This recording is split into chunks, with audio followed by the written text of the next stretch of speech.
दोस्तों angular install करने के बाद वहाँ पे कुछ फाइल्स और फोल्डर नज़र आएंगे जो कि बेसिक स्केलेटन होता है प्रोजेक्ट का, इनिशियल प्रोजेक्ट का।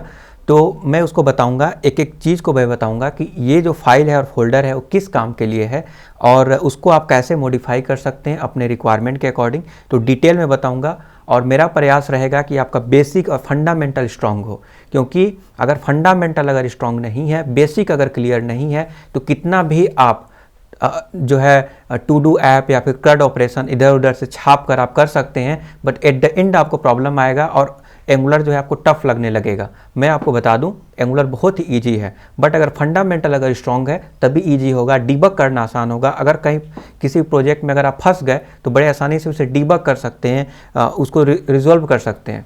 ओके, तो मेरा जो अप्रोच रहेगा वो प्रैक्टिकल अप्रोच और एक इंटरप्राइज लेवल एप्लीकेशन में कैसे आप काम करेंगे उस अप्रोच के आधार पे मैं आपको बताऊंगा, और एक कैसे मॉड्यूलर और एक स्केलेबल प्रोजेक्ट बनाएंगे। ऐसा नहीं है कि केवल बच्चों वाला टू डू ऐप बना लिए या फिर क्रड ऑपरेशन बना लिए या छोटा मोटा, ऐसा नहीं है। जो कुछ फंक्शनलिटी होते हैं, इंपॉर्टेंट फंक्शनलिटी है, थॉट प्रोसेस क्या होना चाहिए एंगुलर को लेकर, तो सारा कुछ मैं आपको बताऊंगा इस सीरीज में, तो आपको घबराना नहीं है। ओके, तो हम एक एक करके आगे बढ़ते हैं और जानने का प्रयास करते हैं। दोस्तों सबसे पहले यहाँ पे नोटिस करेंगे कि ये tslint.json ये कौन सा फाइल है और इसका काम क्या है, इसको समझते हैं। तो जब tslint.json को ओपन करेंगे तो कुछ यहाँ पे जेसन फॉर्मेट में कुछ रूल्स और कुछ कुछ डेटा यहाँ पे मिल जाएगा। तो लिंटिंग समझते हैं, tslint है क्या एक्चुअल में। तो देखिए एंगुलर एप्लीकेशन आप यूज कर रहे हैं, उसका स्ट्रक्चर जो है बेहतरीन होना चाहिए कि मान लीजिए कि आप कंपनी में काम कर रहे थे, छोड़कर चले गए, कोई दूसरा बंदा आ गया। अगर कोई दूसरा बंदा अगर आ गया तो उसको समझ में तो आना चाहिए ना कोड। अब इंडेंटेशन ठीक नहीं है, ऐसे ही जैसे तैसे कर दिए, तो ऐसा नहीं होना चाहिए। तो यहाँ पे जो है एक स्ट्रक्चर्ड फॉर्मेट में होना चाहिए, आपका कोड जो है क्लीन होना चाहिए, देखने में बेहतरीन लगे और कोई भी बंदा उसको समझ पाए, उसको रीड कर पाए। तो ये आपको करना पड़ेगा। ये एंगुलर में ही नहीं है, हर कोई भी एप्लीकेशन डेवलप कर रहे हैं तो वहाँ पे ये जरूरी है। बट एंगुलर में आप फोर्स कर सकते हैं किसी को कि भाई इसी स्ट्रक्चर में आपको करना है कोड, अगर इसको फॉलो नहीं करोगे तो एक्सेप्ट हम नहीं करेंगे। उससे क्या होगा कि टीम में जितने भी मेंबर हैं सब हैबिचुएट हो जाएंगे और नए मेंबर अगर आएंगे तो वो भी जो है आसानी से समझ सकते हैं। तो है ना ये अच्छी बात। तो इसीलिए जो है एंगुलर में हम फोर्स कर सकते हैं कि आप ऐसे ही आप जो है कोड लिखिए। तो ये इसका खास बात है। तो फोर्स करने के लिए हम लोग tslint का उपयोग करते हैं। यहाँ पे इनबिल्ड एंगुलर प्रोवाइड कर देता है, हम लोग यूज करते हैं। नहीं तो मान लीजिए कि आप कोडिंग कर रहे हैं, कोई वेरिएबल डिक्लेयर करना होगा, वेरिएबल का नाम दे दिए ABCD XYZ। अब ABCD क्या है, आप छोड़कर चले गए, कोई दूसरा बंदा आ गया आपके जगह पे काम करने, तो ABCD का तो मतलब ही नहीं पता है, ये नहीं होना चाहिए। ठीक है, ओके। उसी टाइप से tslint है। तो यहाँ पे कुछ रूल्स हैं। रूल्स क्या हैं तो कुछ मैं क्विकली बताऊंगा, मैं एक एक करके मैं अगर बताऊंगा, क्योंकि ये tslint का जो रूल है आप सेट कर सकते हैं, और कुछ जो बाय डिफ़ॉल्ट रूल होते हैं एंगुलर पहले से ही आपको सेट करके देता है। अगर आप चाहें, मान लीजिए कि आपके कंपनी का जो लोग काम करते हैं, अगर मान लीजिए कि इस रूल से हैबिचुएटेड नहीं है तो मे बी वो चेंज कर सकते हैं अपने अकॉर्डिंग। ठीक है, बट बाय डिफ़ॉल्ट जो एंगुलर देता है वो यही है। बेसिकली यहाँ पे कुछ करना नहीं होता है क्योंकि इसका कुछ काम नहीं है। बाय डिफ़ॉल्ट जो भी है ठीक है, बट फिर भी अगर चेंज करना चाहें तो कर सकते हैं। ओके, तो यहाँ पे आप नोटिस करेंगे, क्विकली मैं कुछ यहाँ पे बता रहा हूँ। अब यहाँ पे क्या है, कोट मार्क्स। कोट मार्क्स क्या है, ट्रू सिंगल। ठीक है, कोट मार्क्स मतलब आप डबल कोट, आपको पता है कि कोई भी स्ट्रिंग है आप डबल कोट में भी लिख सकते हैं, सिंगल कोट में भी लिख सकते हैं जावास्क्रिप्ट में। बट कहीं आप डबल कोट में लिख रहे हैं, कहीं सिंगल कोट में लिख रहे हैं, तो ये प्रॉब्लम क्रिएट कर सकता है किसी लोगों को, मतलब थोड़ा क्लीन नज़र नहीं आएगा। तो आप फोर्स कर सकते हैं कि भाई देखो, जो वेरिएबल है, जो स्ट्रिंग है, उसको डबल कोट में ही यहाँ पे लिखना पड़ेगा, सिंगल कोट में काम नहीं चलेगा। हालांकि सिंगल कोट भी लिख सकते हैं, डबल कोट में भी लिख सकते हैं, तो आप ऐसे कर सकते हैं। अब मान लीजिए कुछ चीज़ होता है डबल कोट के अंदर सिंगल कोट लिखना होता है, तो बात अलग है। ठीक है, तो ये चीज़ें हैं, तो आप फोर्स कर सकते हैं। तो यहाँ पे देखिए कोट मार्क्स यहाँ पे लिखा हुआ है true, yes, single, semi colon. अब जैसा कि पता है कि जावा स्क्रिप्ट में आप सेमी कॉलन दे भी सकते हैं, नहीं भी दे सकते हैं। अगर नहीं देंगे तो जावास्क्रिप्ट ऑटोमेटिकली उसको डिटेक्ट करेगा as a new line, but अगर आप दे देंगे तो आप समझ सकते हैं कि इसके बाद न्यू लाइन स्टार्ट हो रहा है, ठीक है। हालांकि जावास्क्रिप्ट ऐसे भी समझ जाएगा, तो आप इसको फोर्स कर सकते हैं, तो इससे क्लीन हो जाएगा, समझना आसान हो जाएगा, तो दैट्स द गुड थिंग।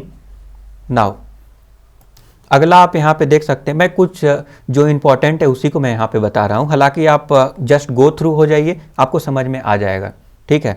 तो यहाँ पे देख सकते हैं directive selector, true, attribute, app, camel case, ठीक है, ये कैमल केस में रहेगा। नाउ ओके, तो आई थिंक आपको समझ में आ रहा है। नाउ अब हम क्या करेंगे, आपको एग्जाम्पल के तौर पे भी दिखाता हूँ मैं। पहले हम SRC फोल्डर में जाते हैं, क्विकली हम आएंगे एक एक करके, but just for the example मैं आपको बता रहा हूँ। SRC फोल्डर के अंदर ऐप होगा, ऐप के अंदर एक कंपोनेंट है, ठीक है, ऐप कंपोनेंट और TS फाइल में जाएंगे, और यहाँ पे आप नोटिस करेंगे कि इंपोर्ट कंपोनेंट ये सिंगल कोट में है, ठीक है, सिंगल कोट में है। और अगर हम इसको डबल कोट कर देंगे तो एरर आएगा। क्यों? क्योंकि अगर हम TS-lint में जाते हैं, TS-lint में क्या सेट किया गया था, तो क्विकली मैं सर्च कर लेता हूँ यहाँ पर। तो यहाँ पे कोट मार्क सिंगल है, यानी कि जब भी आप वेरिएबल और स्ट्रिंग हो गया या फिर पाथ हो गया, कहीं पर भी अगर डबल कोट और सिंगल कोट दोनों यूज कर सकते हैं, तो वहाँ पे आपको सिंगल कोट यूज करना पड़ेगा। तो ऐसा आपने कोट मार्क में सिंगल जो है आपने सेट कर रखा है। अगर आप इसको डबल कोट कर देंगे तो डबल अनिवार्य हो जाएगा। ओके, तो इसीलिए अगर हम यहाँ पे जाएंगे तो देख सकते हैं by default angular single quote में यहाँ पे दिया हुआ है। आप अगर इसको डबल कोट में देंगे तो क्या होगा, सब कुछ सही रहेगा, बट एरर आएगा। क्या एरर आएगा? लिंटिंग से रिलेटेड। आपका काम सब कुछ होता रहेगा, उससे कोई प्रॉब्लम नहीं है, बट कोई बंदा एक मान लीजिए कि आपका प्रोजेक्ट मैनेजर है, टीम लीड है, देखेगा कि सब लोग जो काम कर रहे हैं सबका एक ही स्ट्रक्चर से काम कर रहे हैं या फिर डिफरेंट स्ट्रक्चर से काम कर रहे हैं, तो वेरीफाई करने के लिए क्या एक एक कोड को देखेगा? एक एक कोड को देखकर तो वेरीफाई नहीं करेगा ना कि कहाँ पे वो एक जो स्ट्रक्चर है वो फॉलो किया है कि नहीं फॉलो किया है। तो उसको उसके काम को आसान करने के लिए यहाँ पे हम लोग एक जस्ट कमांड रन करते हैं। एंगुलर का CLI कमांड बहुत ही पावरफुल है। एक कमांड रन करके आप पता कर सकते हैं कि प्रोजेक्ट में कहीं पर भी ये जो स्ट्रक्चर का रूल है, जो लिंटिंग का रूल है, वो वायोलेट हुआ है तो आपके सामने आ जाएगा। तो ये बहुत ही इंटरेस्टिंग है। जैसे मैं एक रूल को वायोलेट करके मैं आपको दिखाता हूँ और मैं आपको दिखाऊंगा कि कैसे हम डिटेक्ट कर सकते हैं। तो दोस्तों मैं यहाँ पे प्रोजेक्ट फाइल में आ गया, मैं राइट क्लिक करके मैं टर्मिनल ओपन कर लेता हूँ। विंडोज़ में टर्मिनल तो नहीं बोलते हैं, फिर भी क्योंकि आप टर्मिनल मतलब समझते हैं कमांड लाइन इंटरफेस। तो यहाँ पे जो है, यहाँ पे क्या करना है कि हम यहाँ पे टाइप करेंगे ng रिप्रेजेंट एंगुलर CLI, ठीक है, ng lint। जब ये कमांड रन करेंगे तो ये एनालाइज करेगा और प्रोजेक्ट के एक एक फाइल को देखेगा कि कहीं पर भी ऐसा रूल वायोलेट हुआ है कि नहीं हुआ है। अगर रूल वायोलेट अगर हुआ है तो यहाँ पे बता देगा। तो है ना, ये बहुत आसान और बहुत ही इंटरेस्टिंग। ये जो एंगुलर है ना, बहुत ही स्ट्रक्चर्ड और मतलब प्रोफेशनल आपको लगेगा कि वाह क्या बात है, राइट। बहुत सारे चीज़ें हैं जो एक एक करके हम डिस्कस करेंगे और बहुत मज़ा आने वाला है दोस्तों, बहुत इंटरेस्टिंग है एंगुलर। ओके, तो यहाँ पे देख सकते हैं कि ऑल फाइल पास लिस्टिंग मतलब लिंटिंग, ऑल फाइल मतलब सभी फाइल जो है लिंटिंग को पास कर गए। ऐसा रूल वायोलेट अभी तक नहीं हुआ है क्योंकि मैंने तो जस्ट एंगुलर इंस्टॉल किया है अभी, राइट। एंगुलर इंस्टॉल करने के बाद जो बाय डिफ़ॉल्ट जो फाइल्स वहाँ पे हैं, जो एंगुलर ने प्रोवाइड किया है, जो बेसिक स्केलेटन है, वो थोड़ी ना रूल वायोलेट करके आपको इंस्टॉल करवाएगा, ठीक है। आप जब कोड करेंगे तो मे बी आपसे गलती हो सकता है। तो इसीलिए मैं एक जानबूझकर एक गलती करता हूँ लिंटिंग से रिलेटेड और देखते हैं कि क्या यहाँ पे कुछ एरर आता है कि नहीं आता है। तो देखिए, मैं एक app.module.ts में गया। ये कुछ नहीं है, एक मान के चलिए कि एंगुलर एप्लीकेशन का एक फाइल है।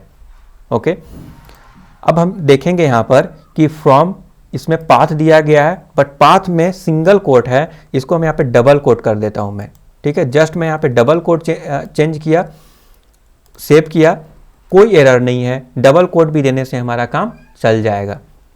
अब मैं लिंटिंग वाला जो था मैं उसको फिर से रन करता हूँ। कमांड था, क्या था? ng lint, that's it.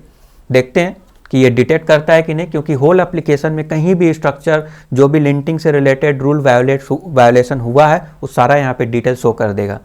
तो ये लिंटिंग चल रहा है, देखते हैं कितना टाइम लगता है। तो देख सकते हैं यहाँ पे एरर यहाँ पे शो किया, क्या शो किया कि ई जैम्प 74 पूरा पाथ दे दिया कि इस पाथ में ये फाइल में इस लाइन नंबर पे रूल वायोलेट हुआ है। कितना बेहतरीन जो है सटीक जानकारी दिया है, राइट। तो यहाँ पे क्या करेंगे हम, ऐप मॉड्यूल तो मैं ऑलरेडी ओपन किया हूँ, देखिए अब ऐप मॉड्यूल.ts में मैंने रूल को वायोलेट किया, मतलब क्या, स्ट्रक्चर के रूल को, लिंटिंग के रूल को वायोलेट किया। जो मेरा मैं फोर्स किया था कि सभी लोग एक ही जैसा काम करेंगे, एक ही स्ट्रक्चर में काम करेंगे, किसी ने अगर नहीं किया तो बड़े आसानी से एक कमांड रन करके हम पता कर सकते हैं कि किसी ने रूल वायोलेट किया है और कहाँ पे किया गया है, किस फाइल में किया गया है। ओके, वहाँ पे जाकर इसको रिजोल्व कर सकते हैं। तो वहाँ पे फाइल नंबर दे दिया है ऐप मॉड्यूल.ts 430। ओके, तो देख सकते हैं 4 में मैं जाऊँगा, ये लाइन नंबर 4 है और आई थिंक 2 3 4 5 6 7 8 9 10। तो यहाँ पे बेसिकली लाइन नंबर 4 के आई थिंक क्या बोला था मुझे, मैं भूल गया, यहाँ पे था 30 के जगह पे डबल कोट, सिंगल कोट के जगह पे डबल कोट हो गया है। देखिए वहाँ पे सटीक जानकारी दिया, आप वहाँ पे जाइए फिर से चेंज कर दीजिए, दैट्स इट। तो जो भी रूल वायोलेट होगा आप इजीली पता कर सकते हैं लिंटिंग के मदद से। तो ये तो हो गया लिंटिंग।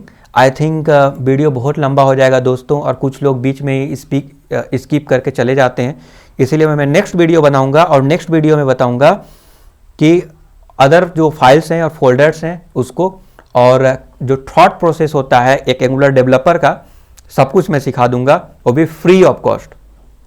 पेड वीडियो भी जनरली ऐसा देखने को नहीं मिलता है। मैं यूट्यूब पे बहुत सारे वीडियो में देखा, बट इस टाइप के कंटेंट वो ज़्यादातर थ्योरेटिकल नॉलेज देते हैं, प्रैक्टिकल के नाम पे टू डू ऐप कहीं ये इधर उधर बना लिए, दैट्स इट, बनाकर दे देंगे।